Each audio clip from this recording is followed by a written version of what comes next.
So now that we understand what is the blockchain, we'll go into a conversation on the technology itself. What is the technology that powers the blockchain? So let's not think of it as a technology, more as a process. I promise that this wouldn't be an over technical session. So, we'll keep it very light and talk about the process behind the blockchain. The step one application requests a transaction. That's super simple to think of from the high level. Me and you agree to a purchase. That transaction via the application is then broadcast out to the blockchain. What is the blockchain? And exactly, so when I say it's broadcast out to the blockchain, what does that look like practically? Well, that's a set of nodes on a network. That network can be a local area network that's just within your four corporate walls, or it can be as distributed as a global set of PCs or servers spread across the globe. So you think of it as small as a few PCs in a room versus millions of PCs or servers spread across the globe. That transaction is broadcast out to either all of those nodes or a subset of the nodes. Most of the blockchain technologies broadcast those transactions out to all of the nodes. Whether or not each one receives the broadcast or not, you know what? That's not relevant. The concept today is that every node receives the transaction. Then there's the validation of the transaction. And this is where I think some of the challenges with blockchain, at least some implementations of blockchain, comes up. And Bitcoin is a great example of this. When I buy a service, let's say from an eBay seller, I'll use PayPal to conduct the transaction. There's two levels of protection when I make that purchase. The first level of protection is eBay. eBay is saying that the seller and the buyer are both validated. They are trusted entities within this network. So as a seller, I have a eBay score, I have an eBay history.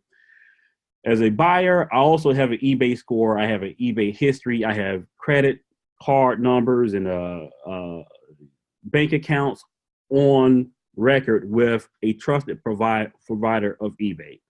Then there's a second layer of protection. It's my payment system, whether that's PayPal or a traditional credit card processor. That credit card processor guarantees the seller that as a seller, I will receive the funds.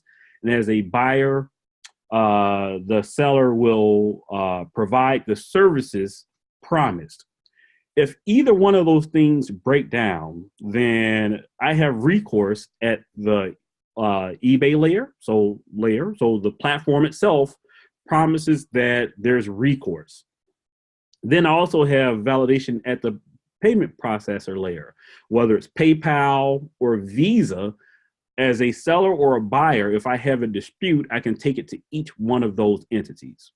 Blockchain in itself does not provide that verification of validation detail of the promises of that transaction. It's a ledger. It just says that the buyer and the seller agreed upon it. Therefore, it's a recorded transaction. And that transaction can be anything. And it can be taking a picture and saying that, you know what, the picture that was taken is the picture that was taken. We sent out a hash. Everyone agrees upon that. We do some mathematical calculations, whether it's the whole network or a subset of the network has agreed that what the application sent is what was received by the network, validated. So there are some blockchain solutions that look to solve that reputation problem, but the whole point of sending the transaction out to the blockchain is so that the entire network agrees upon the integrity of the data not necessarily the validity of the data. Step 4, now that the blockchain has completed the transaction, an immutable record is created in the blockchain. So a node can go down in the blockchain. And this is, I think, the beauty of blockchain.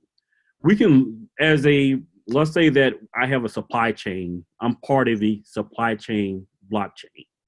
Warehouse gets infected with WannaCry, and I have to rebuild my entire computer systems from tape backup, and I no longer have those transactions in my copy of the blockchain. Well, that's irrelevant. That data set is still stored in the global supply chain blockchain, and that I have no reasonable risk of losing that transaction data.